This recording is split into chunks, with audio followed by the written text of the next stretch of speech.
friends, and welcome back to another October Daily Process video. Today we are working on story number 3 using the design feature of transparency. So that was the little design prompt that I pulled out of my jar for this particular day. I'm telling the story of finding the pumpkin spiced or spicy pumpkin beer that I had a couple of years back and loved and then haven't been able to find it since. By accident, I was at the store the other day with my daughter and just so happened to see that the beer is back in stock. It's called Atomic Pumpkin by Voodoo Ranger. So I was so excited about it. I purchased a case, brought it home, and snapped a picture of myself holding a can of it. Then I decided what I wanted to do was to use the story prompt that I had written up maybe back in September. I wrote out 13 creative writing prompts, and one of them is I like my pumpkin blank. So I decided to make my layout say, I like my pumpkin spiced. And you'll see I'll add that title here in just a little bit. Now, since we're talking about pumpkin and pumpkin spice, I wanted to use this awesome pumpkin graphic. This was a piece of the ephemera pack in Frankie's Halloween collection, which I will link down below. It's a collection that I designed with my sister-in-law and our good friend, and it's available for sale over on Etsy, as well as the background pattern that you can see behind my photo right now. It's a black and white polka dot, but the polka dots, when you zoom in up close, are actually little ghosts. So I printed the ephemera piece, this pumpkin piece, much larger. I brought it into Photoshop, made it fit the width of the page that I am working on. And then I knew that I wanted to make the mouth portion of this pumpkin what was going to be transparent for my page. So I'm going to create this flip out where the pumpkin is on the front, there's the window where the mouth is, and then on the back side is going to be my journaling. Behind the pumpkin, I'm going to add the photo of me. So when the pumpkin window, the mouth is over top of the photo, what you can see is my hand holding the can of beer, which I think is a really cool way of highlighting the photo, but then also showing that there's something behind it. The little mouth window is going to give me a place to add my number, which will be really fun. I pulled out this transparency that has some gold foil stars. That's what I'm going to put in between the 2 layers of the pumpkin that I trimmed out. So what I'm going to do to create this little transparent element first is adding some stronger adhesive around the perimeter of the mouth itself. So I added some to each of the 3 little teeth, and then I also added some on the edge and some at the top and bottom. So that way I've got my bases covered. I'm not worrying about having every little bit of the transparency adhered down onto the pumpkin because this is just going to be a window. It's not a shaker pocket. I did consider turning this pumpkin into a shaker pocket. I think it would be a super cute way to use it. And maybe is something I will do for a different project at some other time.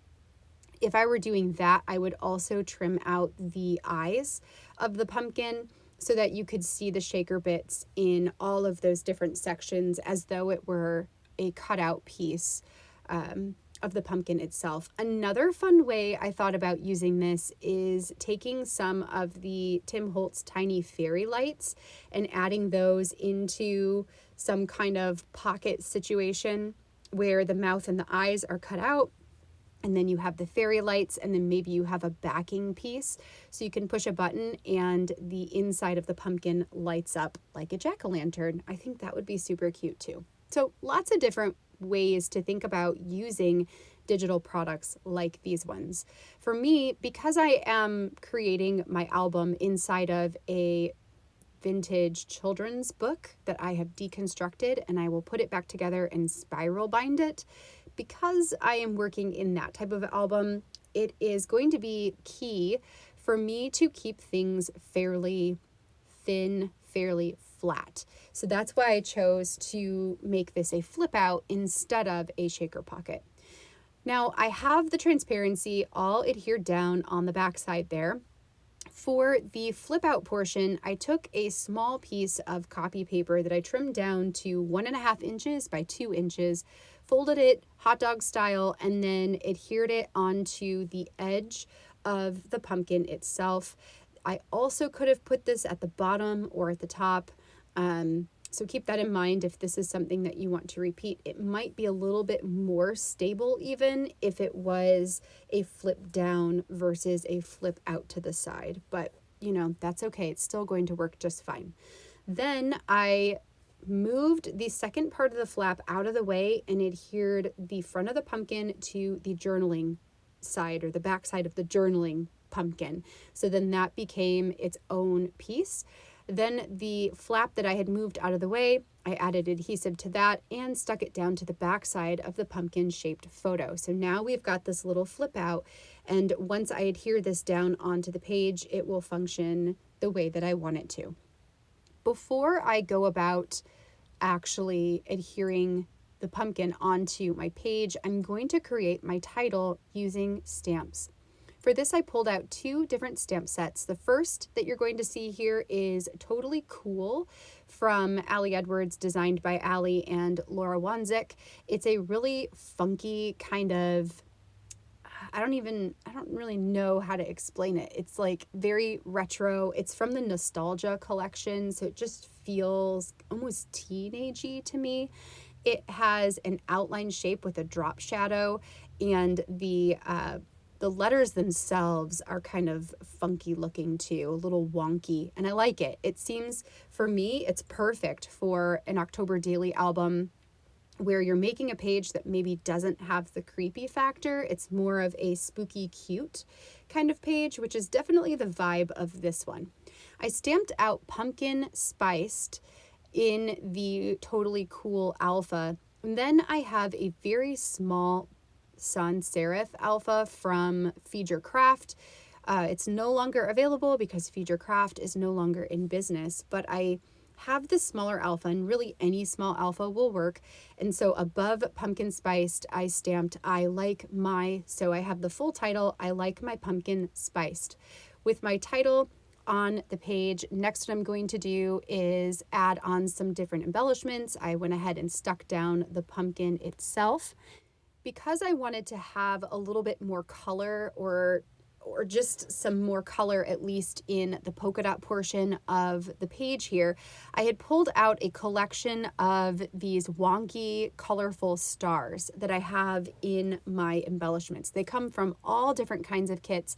Some are included in Frankie's Halloween collection. Some are from the A Little Scary collection, which was from last year. And then I think I also have some from the Spellbound collection. Spellbound is the fairy tale club. And then the other one, A Little Scary, is from Fancy Pants. Sometimes it's hard to remember where everything comes from. And then Frankie's Halloween is my collection. So I'm adding on some different stars. I decided to go with the black and the gray and the orange colored stars just to keep the colors here pretty consistent with the oranges and the blacks. And then I will decide that I want to add in this longer piece that says Pumpkin Everything underneath my number 3. The number 3 is a gold foil chipboard number 3 from an older, like much older December daily collection. And then, because that title is not popping off of the page as much as I would like it to, I decided to bring over my gray mild liner highlighter pen, and I'm just coloring in the words Pumpkin Spiced with the gray. So that's going to help it pop off of the page a bit more, making it much more readable than it was to begin with. And then that, friends, is going to complete story number 3. I do have a blog post where you can see close-up images and read the journaling if you like. I hope you enjoyed seeing how this one came together. If you did, I would love a thumbs up on this video down below, and be sure to hit that subscribe button if you haven't already so you can check out all of my future crafty content. I will be back very soon with story number 4. Until then, hope you have an awesome rest of your day, and I'll see you in the next video.